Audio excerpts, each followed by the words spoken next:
തെക്കേ ഇന്ത്യയിലെ കേരളത്തിൽ പാലക്കാട് ജില്ലയിൽ പാലക്കാടിന് സമീപം മലമ്പുഴയിൽ ഭാരതപ്പുഴയുടെ ഒരു പ്രധാന പോഷക നദിയായ കൽപ്പാത്തിപ്പുഴയുടെ കൈവഴിയായ മലമ്പുഴ നദിക്ക് കുറുകെ നിർമ്മിച്ചിരിക്കുന്ന അണക്കെട്ടാണ് മലമ്പുഴ അണക്കെട്ട്.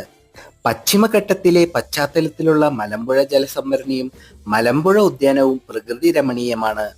അതുവഴി കേരളത്തിലെ ഒരു പ്രധാന വിനോദസഞ്ചാര കേന്ദ്രമാകാനും മലമ്പുഴ അണക്കെട്ടിന് കഴിഞ്ഞിട്ടുണ്ട്.